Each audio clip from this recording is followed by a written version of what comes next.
saudar a todos com a graça e a paz do nosso Senhor Jesus Cristo. Boa noite a todo mundo. Quero dar as boas-vindas. Muito obrigado pela presença de cada um. De maneira especial aos nossos visitantes. Seja muito bem-vindo. Sem mais delongas, se você trouxe Bíblia, abra em 2 Crônicas, capítulo 14. Vamos ler do versículo 1 ao 8. Abias descansou com seus pais e o sepultaram na cidade de Davi. Em seu lugar reinou seu filho Asa, em cujos dias a terra esteve em paz 10 anos. Asa fez o que era bom e reto perante o Senhor, seu Deus. Porque aboliu os altares dos deuses estranhos e o culto nos altos. Quebrou as colunas e cortou os postes ídolos. Ordenou a Judá que buscasse ao Senhor, Deus de seus pais, e que observasse a lei e o mandamento. Também aboliu de todas as cidades de Judá o culto nos altos e os altares do incenso. E houve paz no seu reinado. Edificou cidades fortificadas em Judá, pois havia paz na terra e não houve guerra contra ele naqueles anos, porquanto o Senhor lhe dera repouso. Disse, pois, a Judá: edifiquemos estas cidades, cerquemo-las de muros e torres, portas e ferrolhos, enquanto a terra ainda está em paz diante de nós. Pois temos buscado ao Senhor, nosso Deus. Temos-lo buscado e ele nos deu repouso de todos os lados. Edificaram e prosperaram. Tinha Asa no seu exército 300.000 de Judá, que traziam pavês e lança, e 280.000 de Benjamim, que traziam escudo e atiravam com arco. Todos eram homens valentes. Vamos orar mais uma vez. Nosso Deus, nós te louvamos mais uma vez por esse privilégio de fazermos parte do teu reino, Senhor, de estarmos dentro do teu reino. E agora, meu Pai, te pedimos humildemente que o teu Santo Espírito, nessa noite, nos ajude, ó Deus, a vermos na tua palavra as bênçãos do Senhor na vida de quem te teme. É o que te pedimos em nome de Jesus. Amém. Meu irmão, minha irmã, como tem sido a sua vida? Se Deus o levasse para a glória hoje, e Deus lhe desse a oportunidade de saber 5 minutos antes de você partir, pode ser para mim também, tá?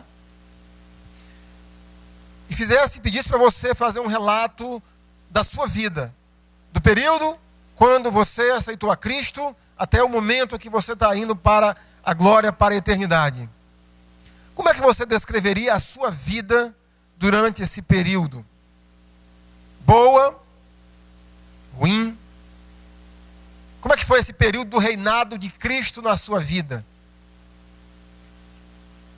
Como é que foi a sua vida, você e você mesmo, relacionamento com você mesmo, relacionamento com família, esposa, filhos, pais, com a igreja, seus irmãos em Cristo?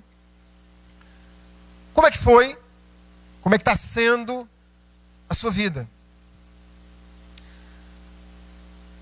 Há um versículo no Salmo 33, que eu pessoalmente gosto muito, talvez você saiba, que diz assim: feliz a nação cujo Deus é o Senhor. E eu creio que esse princípio tanto é válido para uma nação, que seus líderes temam ao Senhor, não é que temer, é que temam. Mas como também ela é verdadeira para cada indivíduo.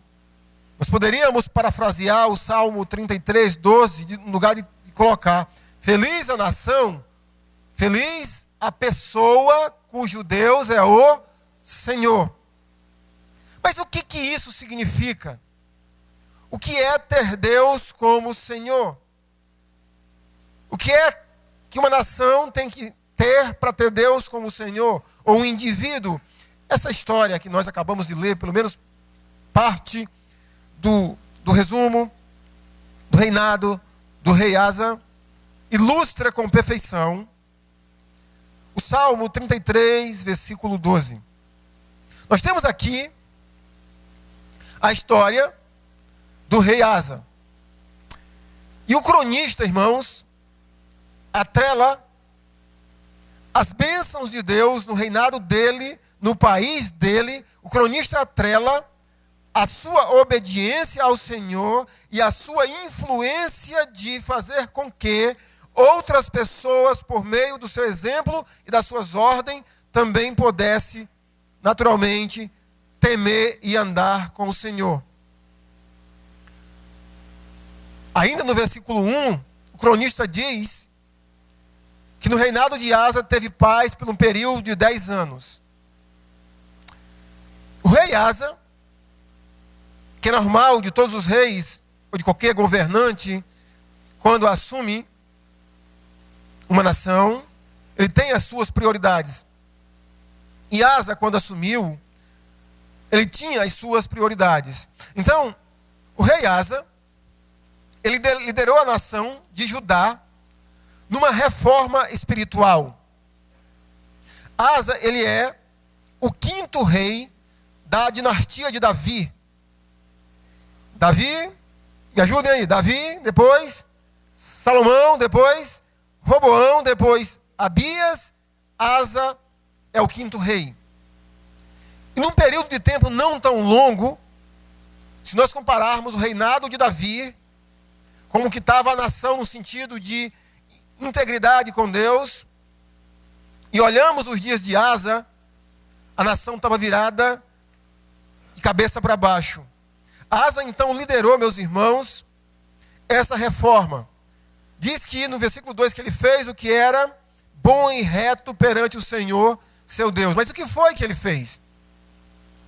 Ele aboliu os altares dos deuses estranhos. Imagina só, no reinado de Davi, é como se fosse uma lei, e era uma lei para a nação ao mesmo tempo. Eles tinham que servir e adorar apenas o seu Deus. Os 2 primeiros mandamentos da lei de Moisés se referiam a isso. Não terás outros deuses diante de ti. Quando Asa assume, ele já teve que fazer uma limpeza, porque existiam altares de outros deuses. A gente percebe essa infiltração já no reinado de Salomão. Ele quebrou as colunas e cortou os postes ídolos. Eu não tenho tempo de especificar tudo isso, mas ainda um dia desse, conversando com alguns irmãos, eu percebi que a maior parte da igreja não sabe o que é um poste ídolo. Quem sabe o que é um poste ídolo? Levanta a mão aí, quem sabe? Olha só. Quem quer saber o que é um poste ídolo? Sabe o que é o poste ídolo? Órgão genital masculino esculpido como fórmula de prosperidade, basicamente como forma de produtividade.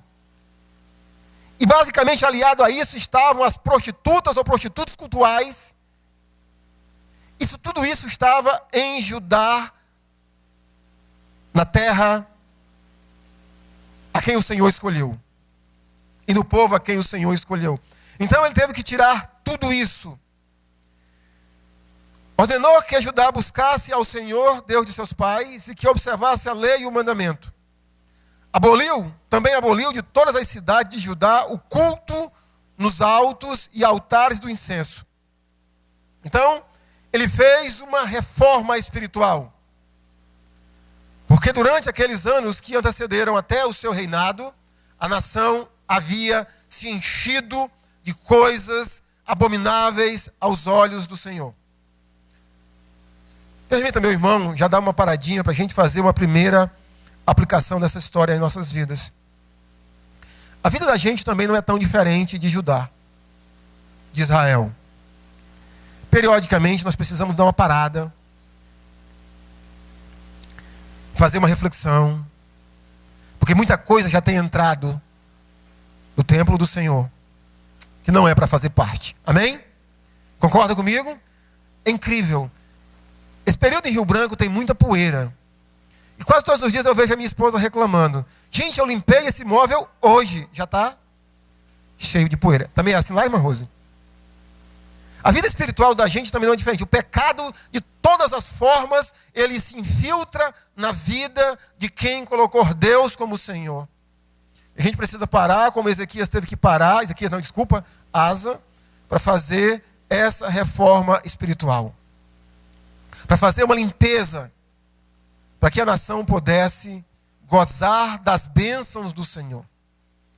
E nós percebemos nesse pequena história, ou no pequeno trecho que nós lemos, que de fato a nação pôde gozar disso, porque o rei Asa fez o que era bom e reto perante o Senhor, seu Deus. Mas não somente ele também influenciou a nação, por meio do seu exemplo, que buscassem a Deus, que obedecessem a Deus, que andassem com Deus. E ao fazerem isso, Asa pôde exatamente desfrutar da bênção que o próprio ancestral dele escreveu, Davi, dizendo: feliz a nação cujo Deus é o Senhor. Eu creio, meus irmãos, que esse princípio da vida de uma nação também é válido para a vida de um indivíduo. Quando a gente está lendo, o Antigo Testamento, a gente encontra, por exemplo, principalmente na história dos reis de Judá e de Israel, muitas histórias que são exemplos perfeitos para a vida cristã.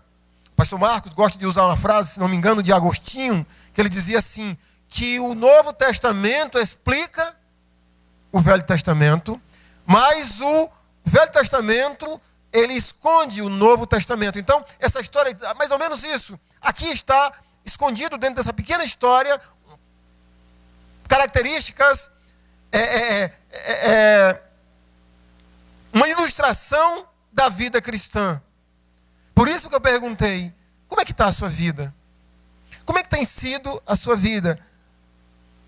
Boa, ruim, mais ou menos. Quando eu digo a sua vida, não estou me referindo somente a você com você mesmo, mas você, família. Como é que tem sido? Como é que está a sua vida?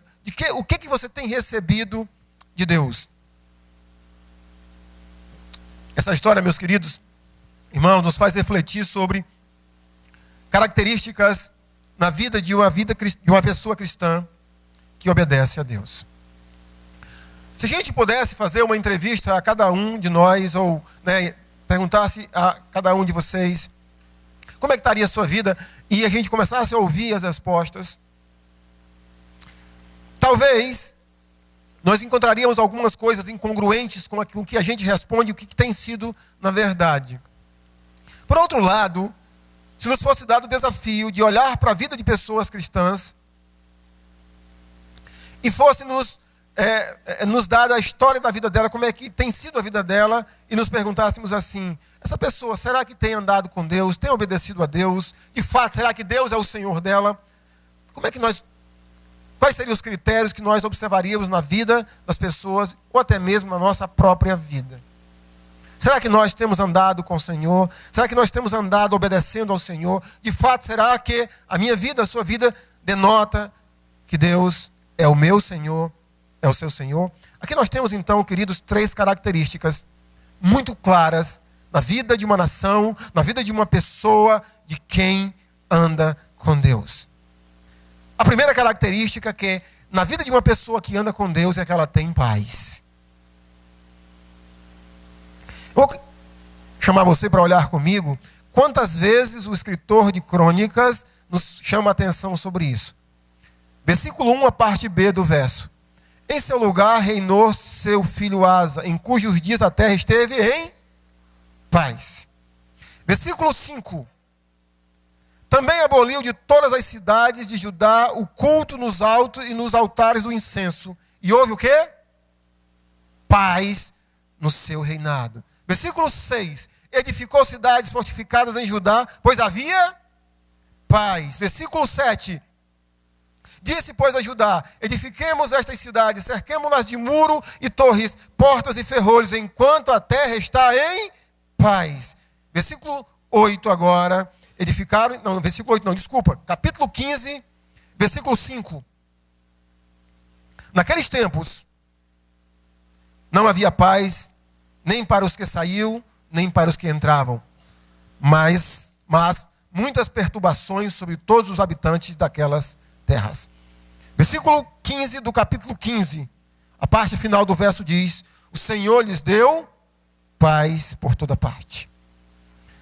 A primeira característica da vida de uma pessoa, meus irmãos, que anda com Deus, que tem o Senhor como seu Deus, essa pessoa, ela desfruta de paz. Eu nunca esqueço de lembrar a minha vida e a sua vida, o que Jesus disse aos seus discípulos nas suas últimas palavras: deixo-vos a minha paz, eu vos dou. Quem anda com Deus, quem tem Deus como Deus, no seu Deus, essa pessoa desfruta de paz. Quando nós olhamos o exemplo de Judá, a gente pode pensar assim: esse rei, Asa, ele reinou por 41 anos. A gente pode olhar aqui, imaginar, por esses 8 versículos que nós lemos inicialmente, e achar que durante esses 41 anos, todos esses 41 anos, houve paz. A gente precisa entender um pouquinho, pelo exemplo de Judá, o que é exatamente paz aos olhos do Senhor e, naturalmente, o que a Bíblia nos fala sobre paz. Porque, primeiro, sim, no versículo 1, diz que houve um período de paz por quantos anos? 10 anos. Mas no versículo 5, já diz que houve paz no seu reinado. Ou seja, quantos anos ele reinou? 41 anos. Versículos 6 e 7 nos diz de maneira genérica que no reinado de Asa também houve paz. A gente imagina que foi durante todo esse período.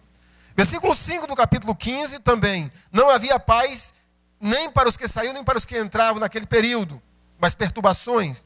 E versículo 15 do capítulo 15, o Senhor lhes deu paz por toda parte. Pastor, mas aí, foi paz por 10 anos? Ou paz por todos os 41 anos que Asa reinou sobre Judá? Durante 10 anos, mas houve períodos também de guerra. No versículo 9 do capítulo 14, a gente vê o cronista dizendo: Zerá, o etíope, saiu contra eles com um exército de 1 milhão de homens. Você tem noção, meu irmão, minha irmã, o que é um exército de 1 milhão de homens? Vieram para guerrear e guerrearam com Judá. Vem cá, pastor, mas não houve paz? Você vai chegar. Quando nós olhamos o relato pelo escritor de 1 Reis, o rei de Israel, que foi contemporâneo de Asa, foi Baasa, um descendente de Jeroboão, um filho de Jeroboão. E diz que houve guerra entre todo o reinado de Asa com Baasa. Mas não houve paz. Embora que não tenha sido uma guerra nas vias de fato, mas períodos de animosidade, havia uma encrenca entre eles, possivelmente mais uma questão diplomática, entre essas duas nações irmãs. No final da história de Asa, nos mostra uma outra guerra que ele teve que enfrentar contra Damasco. O que eu estou dizendo com isso? Que paz na Bíblia não significa simplesmente uma vida zen. Paz na Bíblia significa ter paz no sentido de não ter guerra externa, mas quando tiver guerra externa, tem uma paz interna. Conseguiu entender? No reinado de Asa, houve períodos de paz, tanto externa como interna, porque quem anda com Deus desfruta disso. Mas há períodos de tribulação. Mas o irmão Snar leu o primeiro versículo de hoje à noite, Romanos 8:35, dizendo exatamente isso. Que não tem tribulação, não tem nada que nos separe de Deus. Quem anda com Deus tem paz. E mesmo quando vêm as circunstâncias adversas, ele continua com paz. Sabe por quê? Porque ele tem a certeza da presença do Senhor na sua vida. Amém? Meus irmãos, quando nós estamos passando por um período de guerra, você precisa entender, como eu entender. Nós obedecemos a Deus, andamos com Deus, o Senhor é conosco. Eis que estou convosco todos os dias. E mesmo enfrentando batalhas, guerra, o Senhor nos dará a vitória. Porque Deus deu a Asa a vitória sobre um exército de 1 milhão de homens. Quem anda com Deus tem paz. Quem anda com Deus desfruta da paz. Deixo-vos a minha paz eu vos dou. Então, a paz de Cristo, a paz dada ao povo de Deus, quem anda com Deus, é diferenciado da paz do mundo. Porque mesmo quando se está em guerra, se tem paz.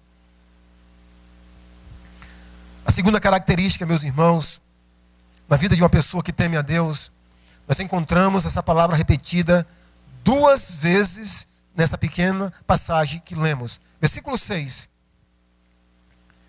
Edificou cidades fortificadas. Versículo 7. Disse, pois, a Judá: edifiquemos estas cidades. E versículo 8. Edificaram e prosperaram. Qual é a segunda palavra? Edificação. Quem anda com o Senhor tem paz, mas também tem uma vida em crescimento. Quem anda com o Senhor, meus irmãos, tem crescimento, tem maturidade espiritual. A edificação.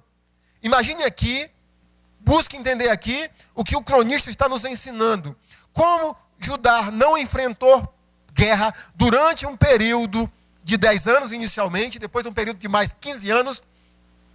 Como eles não enfrentaram guerras, eles puderam se preparar para construir cidades, fortificadas, com muros fortificados, com muralhas fortificadas, né? Só um detalhe, muralha não é aquele goleiro do Flamengo, essas muralhas aqui, essas daqui são muralhas mesmo, tá? Então, muralhas, cidades, o país se desenvolveu, o país, ele viveu um período de crescimento, porque não teve guerra. Se não tem guerra, o dinheiro que poderia ser gasto numa guerra, vamos edificar, vamos construir.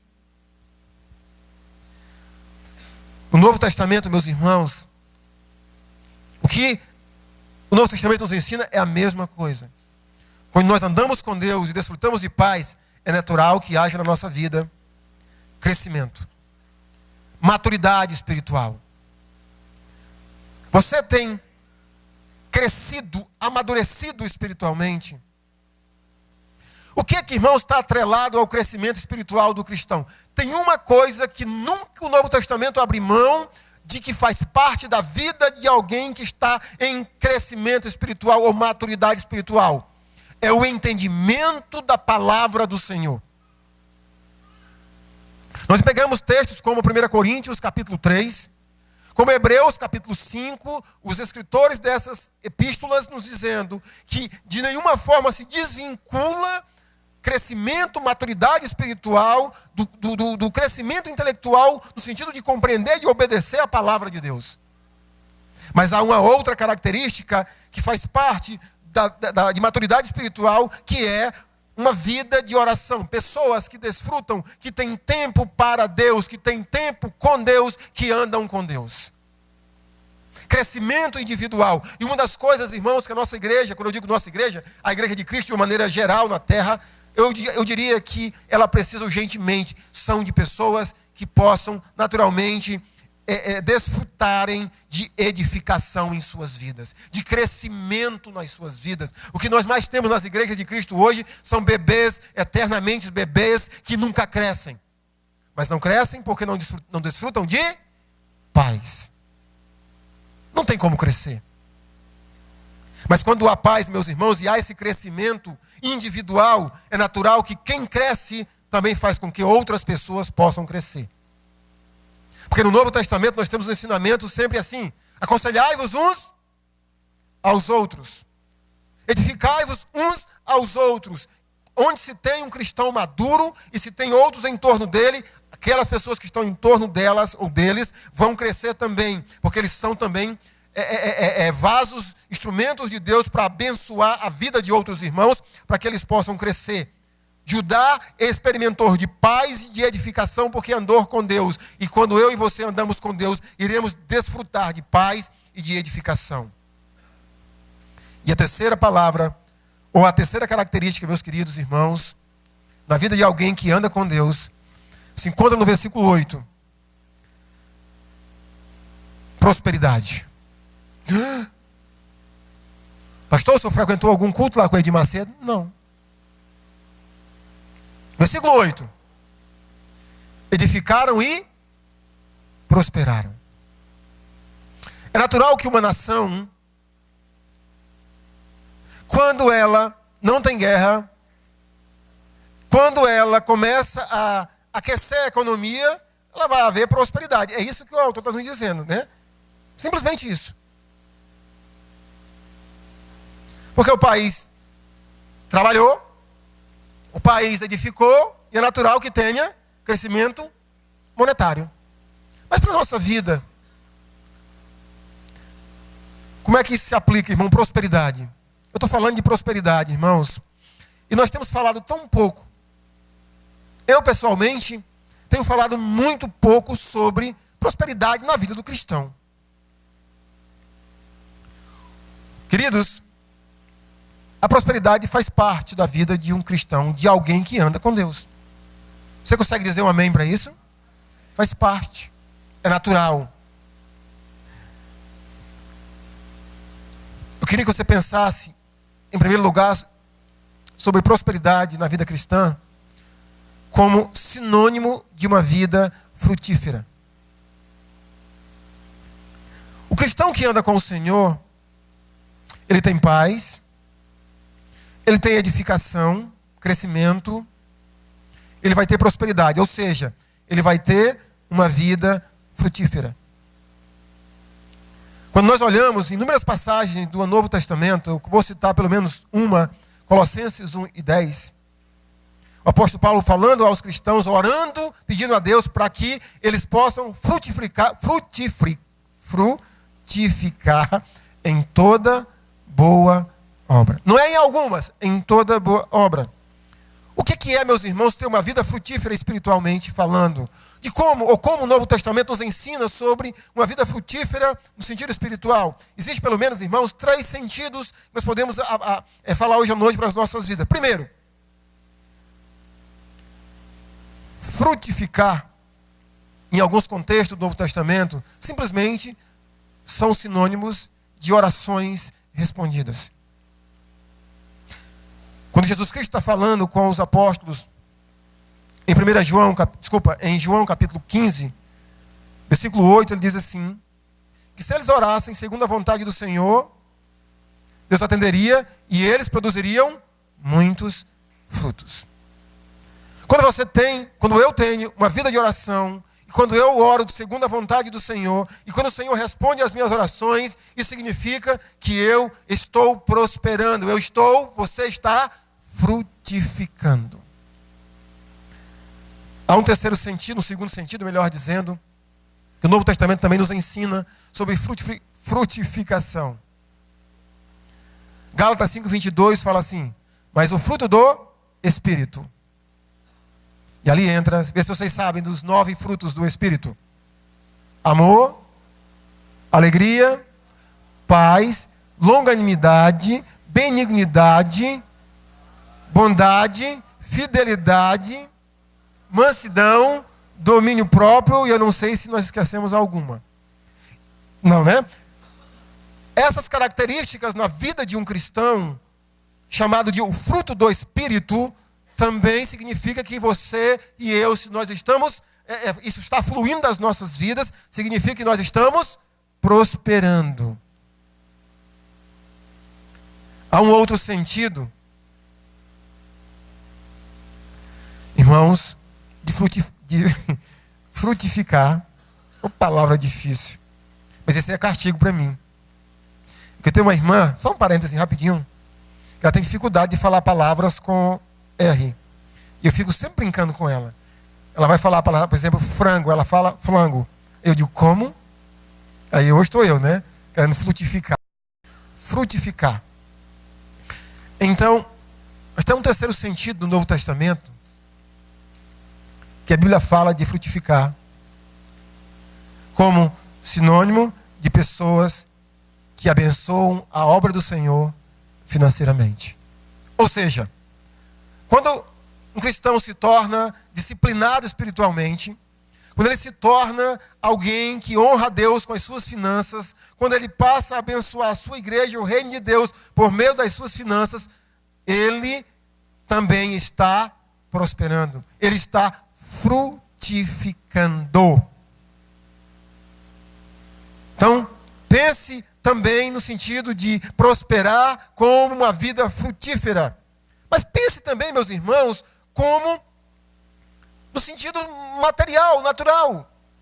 Meus irmãos, é muito natural alguém que vivia uma vida devassa, que gastava seu dinheiro com prostituição, com bebida, com coisas supérfluas, e quando ele se converte, e ele começa a ouvir a palavra do Senhor, e ele começa a mudar os seus conceitos, é natural.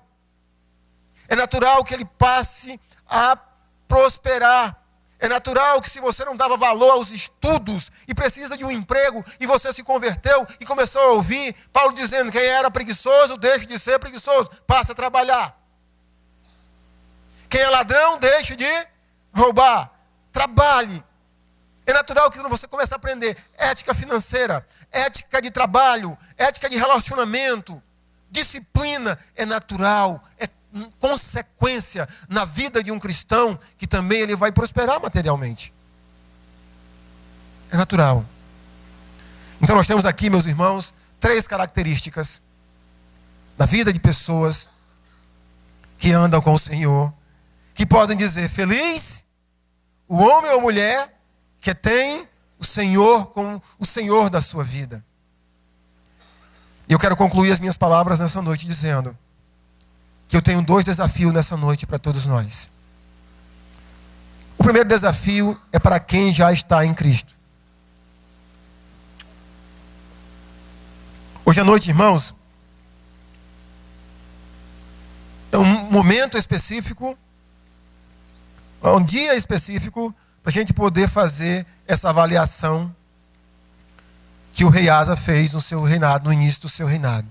Fazer uma reforma espiritual. Olhar para nós, olhar para a sua vida e ver o que você precisa tirar, eliminar, jogar fora, que não faz parte da vida de um cristão. Eu poderia citar inúmeras coisas, mas é você e Deus agora. Quem sabe você precisa eliminar a preguiça, por exemplo, de não congregar. Sim, eu sei, eu poderia apontar o dedo, eu não vou fazer isso, eu vou apontar assim. Vocês têm preguiça de congregar. Isso é pecado. Se você não congrega, não está acontecendo, você não está sendo edificado e você também não está tendo paz. Porque você não está andando com Deus. Me diga uma coisa, qualquer coisinha você deixa de vir para a igreja, por qualquer coisinha, hoje tem Expoacre. Meus irmãos, uma das poucas coisas que eu sei que eu sou apaixonado é por futebol. Meu sonho de criança, até 13, 14 anos, era ser jogador profissional de futebol. E meu pai me dava muita força para isso. Ele dizia: meu filho, isso não dá camisa para homem. Mas quando eu cheguei com 14 anos, eu sou apaixonado por futebol. Eu aceitei a Cristo há 22 anos atrás, em 95. Eu não lembro, e eu acho que eu nunca perdi um culto por causa de jogo de futebol. Eu me converti com 22 anos, e com 22 anos eu ainda jogava uma bola razoável. Eu deixei de jogar em times, porque o horário do jogo era o horário do culto.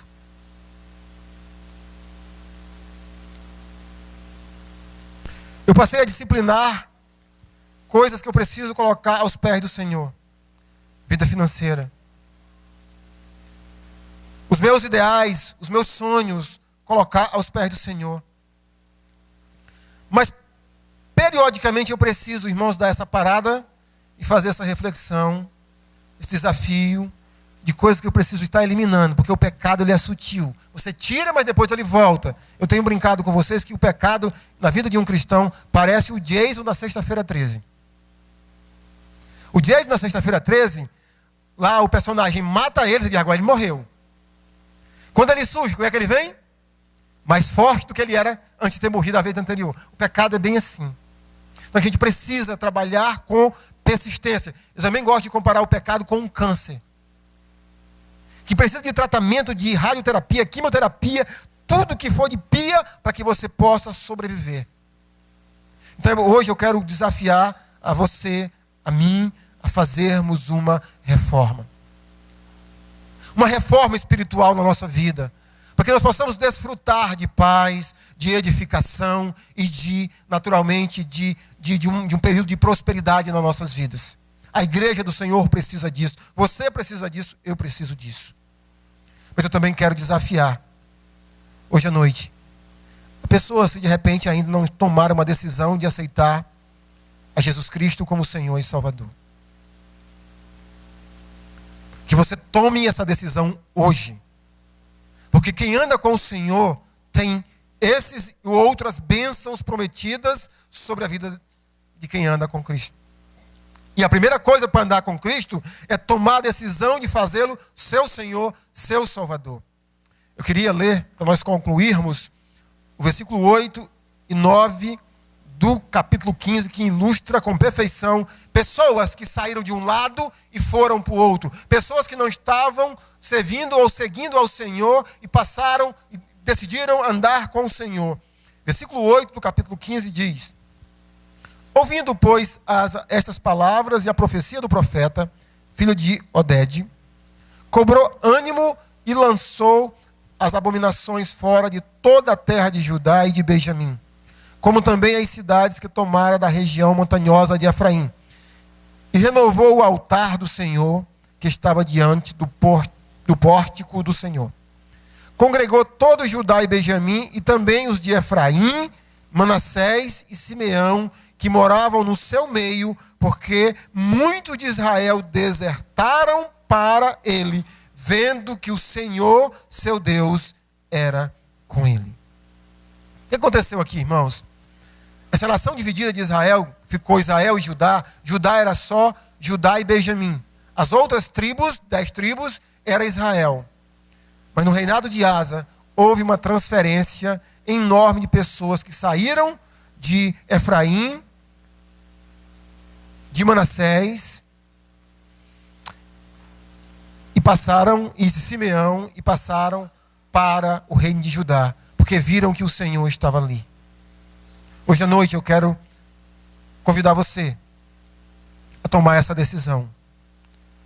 Se você percebeu que o caminho que você está andando, Deus não está aí, eu quero nessa noite convidar você a tomar essa decisão de entregar a sua vida a Jesus, de sair de um país e vir para o outro. É assim que o Novo Testamento diz. Saindo das trevas e vindo para o reino do Filho do seu amor. Isso acontece se você nessa noite tomar a decisão de entregar a sua vida a Jesus. De dizer: Senhor, de hoje para frente, somente o Senhor será o meu Deus. Eu creio que Tu és o meu Senhor e que Tu morreu naquela cruz em meu lugar, e eu entrego a minha vida. Eu creio no Teu sacrifício e eu Te peço perdão pelos meus pecados, e eu Te peço para que o Senhor me aceite e me lave com o Teu sangue e me dê o presente da vida eterna. Eu quero convidar você a tomar essa decisão hoje à noite, de aceitar Jesus Cristo como Senhor e Salvador de sua vida. Vamos orar mais uma vez, fique de pé, enquanto a banda está chegando para a gente cantar mais um louvor. Vamos orar nessa noite. Nosso Deus, Te agradecemos, meu Pai, pela Tua palavra. E por ela, meu Pai, tem nos mostrado as bênçãos do Senhor sobre a vida de pessoas que obedecem a Tua palavra. Aqui nós vimos, meu Senhor, que quem obedece a Tua palavra anda em paz e tem paz. Eu quero isso para a minha vida e para a vida dos meus irmãos. Tem edificação, tem prosperidade. E eu quero Te pedir, meu Senhor, nesse momento, que nos ajude a fazermos uma reforma espiritual em nossas vidas. Que Teu Espírito, meu Senhor, nos mostre as coisas que precisamos tirar para fora. Os altares de deuses estranhos, os postes ídolos, os altares do incenso, todas as coisas que são abomináveis aos Teus olhos, tira de dentro do nosso coração. Nos ajuda, meu Senhor, nos dá força por meio do Teu Espírito para vermos e para tirarmos e para andarmos em obediência ao Senhor. Mas também quero te pedir, meu Deus, nessa noite, que pessoas possam tomar a decisão também de fazerem do Senhor o Senhor de suas vidas. Que elas entreguem as suas vidas a Jesus, creiam nele e tenham o perdão dos seus pecados e o presente da vida eterna. Salva vidas, meu Senhor, nessa noite é o que eu te peço também. Em nome de Cristo Jesus. Amém. Amém?